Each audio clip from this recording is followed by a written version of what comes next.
Good morning, children. Today we will start revision of chapter number 7, the natural wealth of India. आज हम अपने इस chapter में India की जो नेचुरल वेल्थ है, प्राकृतिक संपदा है, उसके बारे में जानेंगे।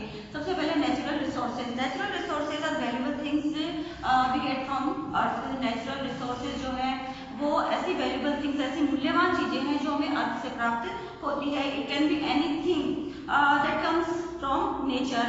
इसमें वो सभी चीजें आ जाती हैं जो हमें नेचर से प्राप्त होती है, जैसे कि जिस सॉइल में हम क्रॉप्स को ग्रोन करते हैं वो सॉइल, या फिर वो क्ले जिससे हम मिट्टी के बर्तन वगैरह बनाते हैं वो क्ले। ये चीजें भी कुछ नेचुरल रिसोर्सेज के ही एग्जाम्पल हैं। जब ये जो नेचुरल रिसोर्स है ये नेचर की मेन काइंड के लिए एक गिफ्ट है, इंसान के लिए प्रकृति का एक बहुत बड़ा गिफ्ट है। We depend on soil for food. हम सॉइल पर फूड के लिए भी डिपेंड करते हैं। अब आप सोचेंगे कि सॉइल पर किस तरह से हम डिपेंड करते हैं, तो जो क्रॉप्स ग्रोन होती है, जो फूड क्रॉप्स, जो खाना हम खाते हैं उसकी जो क्रॉप्स है वो सॉइल में ही ग्रोन की जाती है। तो इस तरह से हम लोग जो हैं वो सॉइल पर फूड के लिए डिपेंड करते हैं। इसके साथ ही बहुत सारे एनिमल्स हैं जिनका होम भी है, जिनका घर भी ये सॉइल होती है। तो इस तरह से soil is an important resource that support life on the earth. Earth पर लाइफ को सपोर्ट करने का एक महत्वपूर्ण जो रिसोर्स है, जो साधन है, वो सॉइल भी है। अब आते हैं सॉइल। सॉइल क्या होती है, कैसे बनती है, इसके डिफरेंट जो भी पार्ट्स हैं वो कौन कौन से हैं। तो सबसे पहले सॉइल होती क्या है। Soil is the topmost layer of the earth surface. आप अपने आसपास देखते हो जो मिट्टी आपको दिखाई देती है वो ही सॉइल होती है। इसकी टाइप्स अलग अलग होते हैं। तो अर्थ सरफेस की जो टॉपमोस्ट लेयर है वो सॉइल होती है।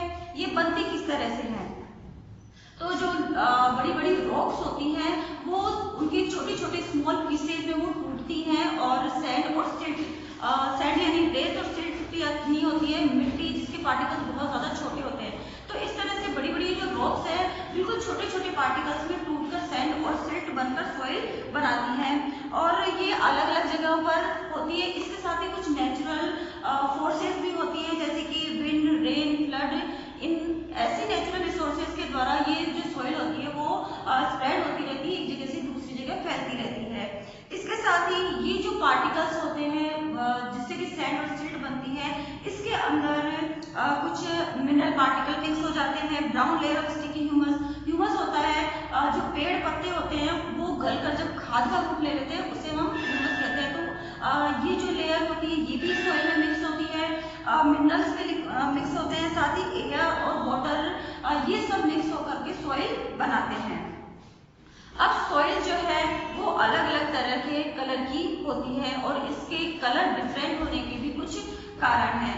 तो जो कलर है उसके आधार पर हमने सॉइल को 4 टाइप्स में डिवाइड किया है। ये है हमारी एलुवियल सॉइल, ब्लैक और redwood soil, red soil, laterite soil. अब इन सॉइल के ये अलग अलग सॉइल क्यों हैं, किस वजह से इनका कलर इस तरह से है, किस वजह से इनको हमने डिफरेंट पार्ट्स में डिवाइड किया है, इसके बारे में हम बात करते हैं। तो सबसे पहले हम आ जाते हैं एलुवियल सॉइल। जैसा कि मैंने आपको पिछली चैप्टर में बताया था कि नदन फर्टाइल प्लेन जो है वहां पर रिवर ड्रेन एरिया है, वहां पर डेल्टास बनते हैं और इस वजह से वहां पर हाईली फर्टाइल एलुवियल सॉइल पाई जाती है, जो कि रिवर्स के थ्रू माउंटेन से जो मिनरल्स लाए जाते हैं उसके डिपोजिशन की वजह से बनती है। तो एलुवियल सॉइल जो है वो नदन फर्टाइल प्लेन्स और ईस्टर्न कोस्टल प्लेन जो है जहाँ पर डेल्टास हैं वहां पर पाई जाती है। ये हाईली फर्टाइल सॉइल होती है। रिवर के द्वारा जो माउंटेन से रिवर्स मिनरल्स लाते हैं और उनके डिपोजिशन की वजह से ये बनती है। इसके साथ ही एलुवियल सॉइल में कौन कौन सी जो क्रॉप्स है वो ग्रो होती है। तो एलुवियल सॉइल में rice, wheat, jute, sugarcane, maize, cotton, vegetables, oilseeds, pulses, दालें, ये क्रॉप्स है जो एलुवियल सॉइल में ग्रोन होती है। इसके बाद हम आते हैं ब्लैक सॉइल या फिर रेडवुड सॉइल। ब्लैक सॉइल को रेडवुड सॉइल के नाम से भी जाना जाता है, जैसा कि इसका नाम ही है ब्लैक। तो ये ब्लैक कलर की होती है और इसके ब्लैक होने की वजह है कि इसमें मिनरल आयरन जो है वो इसके अंदर मिक्स होता है। ब्लैक सॉइल बनती है वोल्केनिक लावा रॉक्स के टूटने से ब्लैक सॉइल बनती है। इसमें आयरन मिक्स होता है और इसीलिए इसका कलर ब्लैक होता है। साथ ही जो ब्लैक सॉइल होती है वो क्लेरी होती है नेचर में, मतलब जिसे हम कहते हैं चिकनी जैसी होती है, बहुत ज्यादा वाटर को ये एब्जॉर्ब करती है। इसके साथ ही जो ब्लैक सॉइल वो डेक्कन प्लेटू पार्ट में मिलती है। तो डेक्कन प्लेटू के गुजरात, महाराष्ट्र, मध्य प्रदेश का जो पार्ट है वहां पर ब्लैक सॉइल हमें देखने को मिलती है। इसके साथ ही ब्लैक सॉइल में कौन कौन सी क्रॉप्स ग्रोन की जाती है? तो ब्लैक सॉइल में cotton, sugar cane, wheat, millets, oil seeds और ज्वार, ये क्रॉप्स ग्रोन की जाती है। साथ ही ब्लैक सॉइल क्रॉप की बात करें तो ब्लैक सॉइल सबसे ज्यादा सुटेबल होती है कॉटन क्रॉप्स की ग्रोन करने में। इसके बाद हम आते हैं रेड सॉइल पर।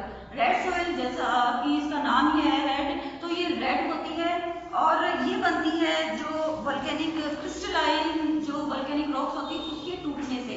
तो क्रिस्टलाइन का मतलब होता है एक तरह से ये क्रिस्टलाइन का मतलब होता है जैसे आर पार दिखते हैं, तो ये इतनी जो रेड सॉइल होती है वो क्रिस्टलाइन होती है।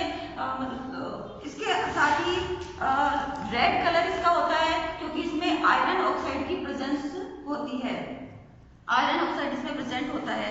साथ ही रेड सॉइल किस तरह की होती है? तो रेड सॉइल जो है वो बिग एंड कोरस पार्टिकल्स इसके होते हैं, मतलब मोटे पार्टिकल होते हैं, और कोरस का मतलब होता है जो ढेले टाइप के जो होते हैं वो इस तरह की ये मिट्टी होती है। और इस वजह से जो रेड सॉइल है वो वाटर को एब्सॉर्ब नहीं करती है और फर्टाइल भी नहीं होती है, बहुत कम फर्टाइल होती है। इसे फर्टिलाइजर डालकर कल्टीवेशन के लिए के लायक बनाया जाता है, मतलब खेती करने के लिए फर्टिलाइजर्स या खाद जो होते हैं वो डालकर खेती करने के लायक से इस मिट्टी को बनाया जाता है। साथ ही यहाँ पर कौन कौन सी क्रॉप्स ग्रोन होती है? तो जो रेड सॉइल है वहां पर rice, millets, cotton, wheat, oil seed और पल्सेस की क्रॉप्स को ग्रोन किया जाता है।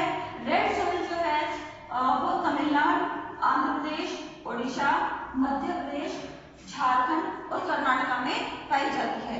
नेक्स्ट हम चलते हैं लेटराइट सॉइल पर। सो नेक्स्ट हमारी है लेटराइट सॉइल। लेटराइट सॉइल हमें जो हिल स्लोप्स होते हैं, पहाड़ के ढलान होते हैं, वहां पर पाई जाती है। ये कलर में रेड होती है, कॉर्स इसका टेक्सचर में कॉर्स होती है, कैन नॉट होल्ड वाटर को होल्ड भी नहीं करती है। कॉर्स का मतलब होता है जो ढीले टाइप का होता है, मोटे पार्टिकल्स होते हैं, उस तरह के टेक्सचर में होती है। साथ ही ये जो लेटराइट सॉइल होती है वो वहां पाई जाती है जहाँ पे top soil is carried away be by heavy rainfall due to alternate dry and wet periods. अब जो हिल स्लोप्स है वहां पर क्या होता है, जब ये टॉप सॉइल होती है वो कैरिड होती है, मतलब जब ड्राई पीरियड होता है, रेनफॉल होती है, तब ये रेन के साथ में बहकर नीचे स्लोप्स पे आ जाती है, जो सुमिट्स होते हैं वहां पर पहाड़ की चोटियों से। और साथ ही जब ड्राई पीरियड होता है, जब सूखा, जब रेनफॉल का नहीं होता, मानसून सीजन नहीं होता है, तो जब तेज हवाओं के साथ में ये मिट्टी जो उड़कर हिल स्लोप्स पे आ जाती है। तो इस तरह से ये कलर में रेड होती है लेकिन वाटर को होल्ड भी नहीं करती है, इसमें वाटर होल्ड नहीं होता है। साथ ही कहाँ पाई जाती है? तो जो सुमिट्स होती हैं, जो चोटियां होती हैं पहाड़ों की, वहां पर ये पाई जाती हैं। तो red soil is summits of Western Ghats, Eastern Ghats and Purvanchal region, यहाँ पर रेड सॉइल पाई जाती है। साथ ही रेड सॉइल में कौन कौन सी क्रॉप्स ग्रोन की जाती है? तो रेड सॉइल में tea, coffee, rubber, tapioca, coconut and cashew nuts की क्रॉप्स को ग्रोन किया जाता है। जैसे कि मैंने आपको बताया था कि जो सॉइल है वो हिल स्लोप्स पे आ जाती है, तो वहां पर ये मिट्टी रहती है और इस वजह से यहाँ पर ये क्रॉप्स ग्रोन की जाती है टेरेस फार्मिंग के थ्रू। नेक्स्ट हम आ जाते हैं soil erosion and soil conservation. Soil erosion क्या होता है? हिंदी में बताऊं तो सॉइल इरोजन मीन्स मिट्टी का कटना, और सॉइल कंजर्वेशन मीन्स मिट्टी का या भूमि का भू संरक्षण करना, मिट्टी का संरक्षण करना।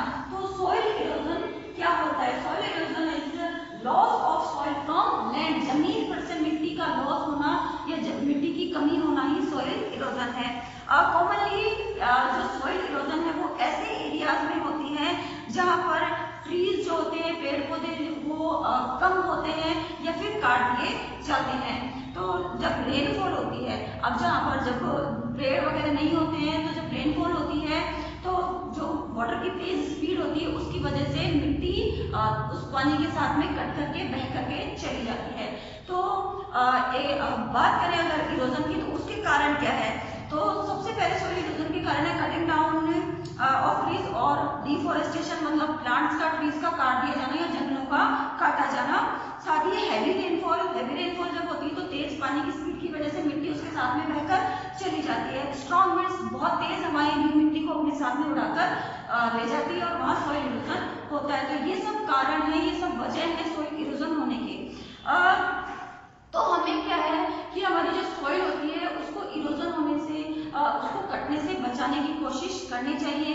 नेक्स्ट हमारा है सॉइल कंजर्वेशन। मिट्टी को कटने से बचाने का एक उपाय है सॉइल कंजर्वेशन, मिट्टी को कटने से बचाना।